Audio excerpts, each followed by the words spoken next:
Hello guys, welcome back to my YouTube channel. మనందరికి తెలుసు constable document verification అనేది start అయ్యింది. ఇక్కడ డాక్యుమెంట్స్ ఏమేం కావాలి, ఏం లేకపోతే ఏం తీసుకువెళ్ళాలి అన్నది మనం ఇక్కడ మొత్తం డిస్కస్ చేసుకుందాం. ముఖ్యంగా ఈరోజు విజయనగరం వాళ్ళకి ఉంది, నెక్స్ట్ తర్వాత 2-3 డేస్లో శ్రీకాకుళం వాళ్ళకు ఉంది, తర్వాత అనకాపల్లి వాళ్ళకు ఉంది. డాక్యుమెంట్స్ ఏమేం కావాలి, ఇంకా అలానే ఈ వీడియోలో మనము సెకండ్ లిస్టు వస్తుందా రాదా, వస్తే ఫస్ట్ జాబ్ ఎవరికి వస్తుంది అన్నది మనం మొత్తం ఇక్కడ ఈ వీడియోలో డిస్కస్ చేసుకుందాం. వీడియో ఎండ్ వరకు చూడండి.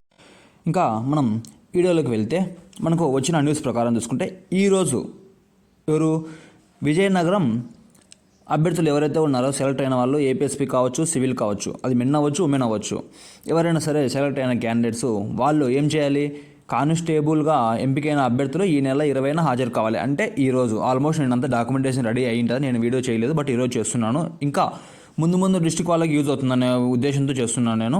విజయనగరం జిల్లా ఎస్పీ వకుల్ జిందాల్ ఐపీఎస్ గారు మనకు విజయనగరం పోలీస్ పెరేడ్ గ్రౌండ్లో కానిస్టేబుల్ల ఉద్యోగాల ఎంపిక ప్రక్రియకు హాజరైన సివిల్, ఏపీఎస్పీ ఉద్యోగాలకు ఎంపికైన పురుష, మహిళా అభ్యర్థులు ఈ నెల 20న జిల్లా పోలీస్ కార్యాలయం వద్ద ఉదయం 8 గంటలకు హాజరు కావాలని జిల్లా SP Vakul Jindal IPS August 18న ఒక ప్రకటనలో కోరారు.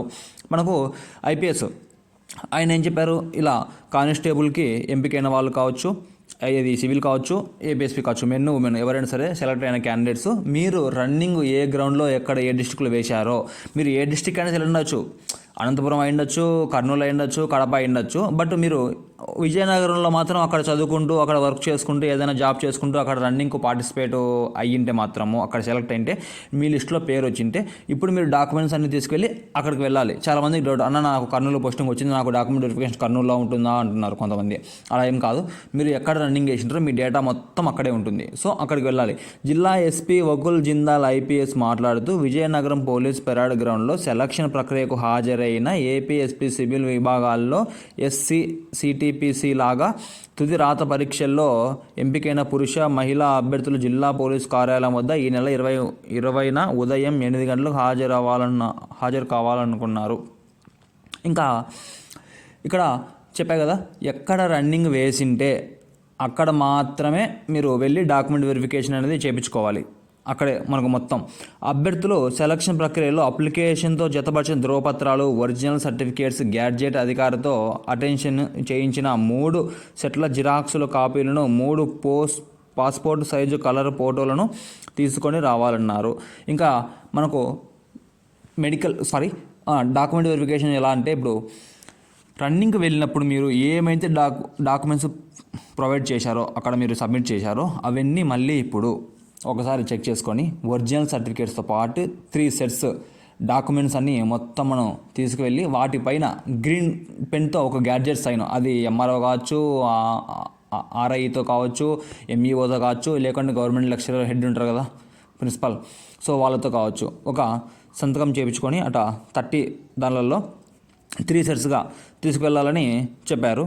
జిల్లాలో నిర్వహించిన సెలక్షన్ ప్రక్రియకు హాజరైన అభ్యర్థులు 723 మంది అభ్యర్థులు వివిధ జిల్లాల్లో సివిల్, ఏపీఎస్పీ బెటాలియన్స్, ఎస్సీసీటీ పోలీస్ కానిస్టేబుల్గా ఎంపికయ్యారని జిల్లా ఎస్పీ వకుల్ జిందాల్ తెలిపారు. ఇంకా జిల్లా పోలీస్ కార్యాలయం విజయనగరం 18వ తేదీ మనకు ఇవ్వడం జరిగింది. ఇలా ఇంకా మనం ఏం జరిగిందంటే, ఇక్కడ సెలెక్ట్ అయిన 723 మంది వేరే డిస్ట్రిక్ట్స్, అది అనంతపురం కావచ్చు, కడప కావచ్చు, చిత్తూరు కావచ్చు, ఏదైనా సరే whatever it may be.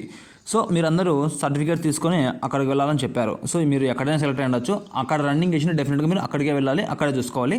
ఇంకా ఈ సైన్ ఎవరితో చేయించుకుంటారంటే, గ్యాడ్జెట్ సైన్ వచ్చేసి ఎంఈఓ ఆఫీసు, మండల్ ఎడ్యుకేషన్ ఆఫీసర్తో కావచ్చు, ఎంఆర్ఓతో, అదే ఆమె ఎంఆర్ఓ ఆఫీస్లో ఆర్ఐ ఉంటాడు అతనితో కావచ్చు, ఇంకా మన స్కూల్స్ ఉంటాయి కదా గవర్నమెంట్ స్కూల్స్, అక్కడ ప్రిన్సిపాల్స్ ఉంటారు, హెడ్ మాస్టర్, వాళ్ళతో కావచ్చు, ఇంకా గవర్నమెంట్ హాస్పిటల్తో ఉన్న డాక్టర్స్తో కావచ్చు, సో వాళ్ళతో.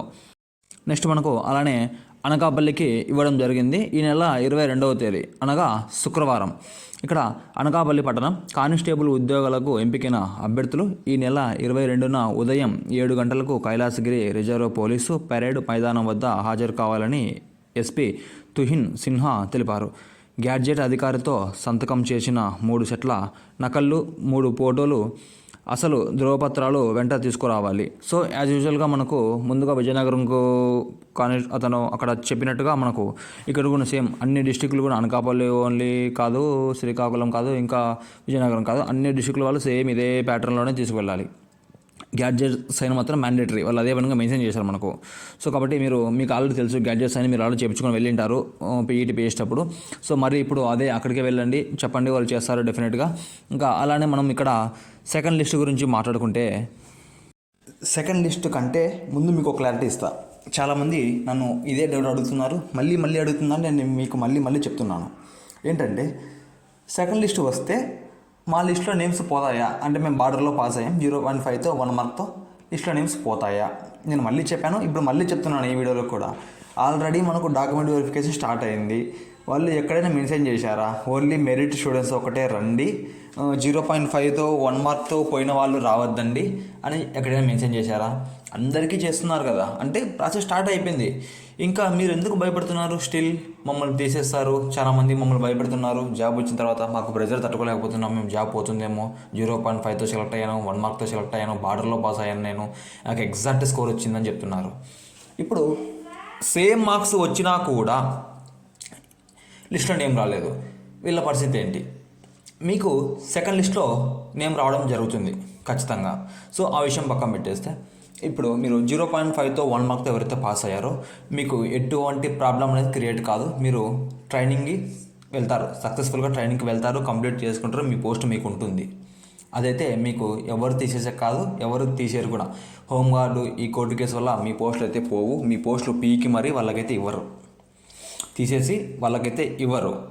ఇచ్చేలాగుంటే అసలు మెరిట్ లిస్టే ఇవ్వరు. ఇంకా అలానే లిస్టులోంచి బోర్డులోంచి లిస్టు పోయింది కదా, ఏమన్నా లిస్టులోంచి మా నేమ్స్ తీసి మళ్ళీ రీఅప్లోడ్ చేస్తారా అని అడుగుతున్నారు. అలా ఏమీ జరగదు. ఆ జరిగే లోపు మీ డాక్యుమెంట్ వెరిఫికేషన్ కూడా అయిపోతుంది, అలా జరగదు కూడా. సో అది ఏంటంటే జస్ట్ ఒక అప్డేట్ వర్షన్ అంతే, ఒక అప్డేట్ చేసి నీట్గా మెన్షన్ చేస్తారు ఎవరెవరు ఎక్కడ సెలెక్ట్ అయ్యారు, తర్వాత ఏ డిస్ట్రిక్ట్ నుంచి సెలెక్ట్ అయ్యారు, మొత్తం ఒక ఫుల్ అంత క్లారిఫికేషన్తో బ్రీఫ్గా మీకు ఒక డేటా అనేది అప్లోడ్ చేయడం జరుగుతుంది. తర్వాత ఇంకా అందులో భయపడాల్సిన పని అయితే లేదు. ఇప్పుడు చెప్పా కదా, సేమ్ ఏజ్తో ఉండడం వల్ల ఇంకా కాస్త మార్క్స్ సేమ్ కట్ ఆఫ్ వచ్చినా కూడా ఏజ్ మనకంటే పెద్దవాళ్ళకు జాబ్ ఇవ్వడం జరిగింది. సో వాళ్ళకి సెకండ్ లిస్ట్లో 100% జాబ్ వచ్చే అవకాశం ఉంది. బ్యాక్లాగ్ పోస్టులు అయితే పడతాయి ఖచ్చితంగా. మినిమం ఒక 700 పోస్టుల వరకు పడే అవకాశం ఉంది బ్యాక్లాగ్ పోస్టులు. అట్లీస్ట్ ఇందులో ఒక 200 మంది క్యాండిడేట్స్ ఈజీగా ఉంటారు. సేమ్ మార్క్స్ వచ్చినా కూడా, కట్ ఆఫ్ మార్క్స్ వచ్చినా కూడా లిస్ట్లో నేమ్ లేదు. సో వీళ్ళకు ఫస్ట్ ప్రిఫరెన్స్ వీళ్ళకే ఉంటుంది. తర్వాత 1 మార్క్తో ఎవరైతే పోయారో ఫస్ట్ ఏపీఎస్పీ క్యాండిడేట్స్ని చూస్తారు, ఎవరైనా 1 మార్క్తో పోయారా ఆ డిస్టిక్లో అని చెప్పేసి. ఆ డిస్టిక్లో వేకెన్సీ ఉంటే వాళ్ళ కేటగిరీలో వాళ్ళకు వచ్చేస్తాయి. ఇప్పుడు ఏపీఎస్పీ ఎవరైతే 1, 2, 3 మార్కులలో పోయింటారు చూసుకో, వాళ్ళకు హోప్స్ ఉంటాయి. ఏపీఎస్పీకి అయితే, సివిల్కి అయితే ఉండవు. ఏపీఎస్పీ అది ఎందుకు ఉంటాయంటుంటే 3 ఈవెంట్స్ ఆ డిస్టిక్లో పోస్ట్ మిగిలింది ఏపీఎస్పీ, బట్ ఆ డిస్టిక్లో ఆ కేటగిరీలో వాటి కిందనే మార్క్స్ ఉన్న క్యాండిడేట్ 1, 2 మార్కులు 3 మార్కులు ఉంటారు కదా, అతను ఒకవేళ ఏపీఎస్పీకి ఎలిజిబుల్ అయి ఉంటాడు, ఇంకొక పర్సన్ ఉన్నా కూడా ఏపీఎస్పీకి ఎలిజిబుల్ కాదేమో. అప్పుడు ఎవరైతే ఉన్నారో వాటి కింద వాళ్ళకే వచ్చేస్తుంది. ఇది అందరికీ వర్తించదు, ఎక్కడో కొన్ని డిస్టిక్లకు మాత్రమే, కొన్ని కేటగిరీస్ మాత్రమే.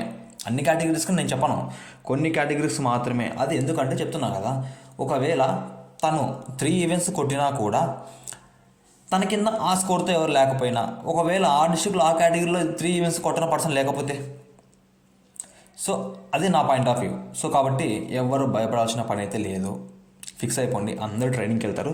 సెకండ్ లిస్ట్ అయితే ఛాన్సెస్ ఉన్నాయి, డెఫినెట్గా వస్తుంది. కాస్త లేట్ అవ్వచ్చు, ఒక 3 months 4 months అప్రాక్సిమేట్గా టైం తీసుకోవచ్చు. మిమ్మల్ని middle of the training join చేసుకుంటారు సెకండ్ లిస్ట్లో సెలెక్ట్ అయిన క్యాండిడేట్స్. సో కాబట్టి దీనికి మన ప్రయత్నం ఏంటంటే బోర్డుకు మెయిల్ చేయడం, నోటీసులు ఇవ్వడం, ఇంకా వీలైతే కొంతమంది అభ్యర్థులు అక్కడికి వెళ్ళి వాళ్ళని కలిసి గౌరవపూర్వకంగా వాళ్ళకు మన బాధలు చెప్పుకొని ఇచ్చి రావడమే అర్జీ. సో కాబట్టి ఇది ప్రాసెస్ అనమాట. దీన్ని మనం కొద్దిగా ఫాస్ట్గా స్పీడప్ చేద్దాం, అందరికీ జాబ్ రావాలనే ఉద్దేశంతోనే మనం ఈ ప్రయత్నం మొదలు పెడదాం డెఫినెట్గా. అలాగే ఇంకా మనకు ఈ సెకండ్ లిస్ట్ కోసమే ఎవరైతే వెయిట్ చేస్తున్నారో వాళ్ళందరి కోసం మన ఛానల్ బయోలో కానీ కామెంట్ సెక్షన్లో కానీ నేను టెలిగ్రామ్ ఛానల్ లింక్ ఇస్తాను. అక్కడికి జాయిన్ అవ్వండి. మీరు మీ ఒపీనియన్ ఇంకొక అభ్యర్థికి తెలపండి. ఇప్పుడు నాకు తెలిసింది మీకు చెప్తాను, మీకు తెలిసింది మాకు చెప్పండి.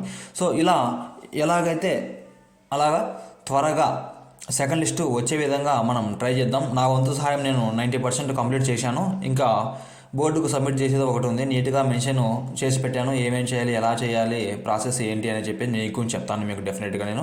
అందరూ అదే విధంగా అలాగే మెయిల్కి సెండ్ చేయండి. ఇంకా అయితే పాసిబుల్ అయితే అక్కడికే వెళ్ళి ఇవ్వాలని అనుకుంటున్నాం, కొంతమంది స్టూడెంట్స్తో కలిసి. ఇంకా బోర్డు కాడికి అక్కడికే వెళ్ళి మన లోకేష్ అన్న గారికి ఇవ్వడం జరుగుతుంది తొందరలోనే. అది కూడా ఆల్రెడీ కొంతమంది వెళ్ళారు. ఇప్పుడు మనం ఇంకొక బ్యాచ్ వెళ్దాం, అక్కడే ఉండేసి తెచ్చుకుందాం. ఆ సెకండ్ లిస్ట్ అనేది కాస్త లేట్ అయినా సరే తెచ్చుకుందాం. అట్లీస్ట్ ఒక 100 మంది కుటుంబాలు బాగుపడినా కూడా చాలా అంటే చాలా హ్యాపీగా ఉంటారు. సో మనకు రాకపోయినా మన తోటి అభ్యర్థులకు వస్తే చాలు. అట్లీస్ట్ ఆ కష్టం పడిన వాళ్ళు దానికోసం వెయిట్ చేసి అట్లీస్ట్ సేమ్ మార్క్స్ వచ్చిన వాళ్ళన్నా, ఏజ్లో పోయిన వాళ్ళన్నా బాగుపడతారు సెకండ్ లిస్ట్ వస్తే. వాడి కింద 1-2 మార్కులకి పోయిన వాళ్ళు వస్తున్నారో తెలియదు, కానీ సేమ్ మార్క్స్తో వచ్చిన వాళ్ళకైతే డెఫినెట్గా వస్తుంది కట్ ఆఫ్ మార్క్స్ రీచ్ అయిన వాళ్ళకి. అట్లీస్ట్ వాళ్ళ కోసమైనా మనం ట్రై చేద్దాం. సో కాబట్టి ఇంకా లేట్ చేయకుండా నేను ఛానల్ లింక్ ఇస్తాను టెలిగ్రామ్ది, అందులో జాయిన్ అవ్వండి. 1-to-1 మనం కనెక్ట్ అయ్యేసి ప్రాసెస్ చెప్తాను, స్టార్ట్ చేద్దాం. ఇంకా ఎవరైతే ఛానల్ సబ్స్క్రైబ్ చేసుకోవాలో సబ్స్క్రైబ్ చేసుకోండి. ఇంకా ఏదైనా మీకు డౌట్స్ ఉంటే డెఫినెట్గా కామెంట్ చేయండి, నేను మీకు రిప్లై ఇస్తాను. ఇంకా అలానే డైలీ మన ఛానల్లో లైవ్ అనేది కండక్ట్ చేయడం జరుగుతుంది. మీరు లైవ్ అటెండ్ కానీ అక్కడ మీ డౌట్స్ ఏదైనా ఉంటే అడగండి, నేను డెఫినెట్గా 1-to-1 మనం కనెక్ట్ అవుదాం. Thank you very much.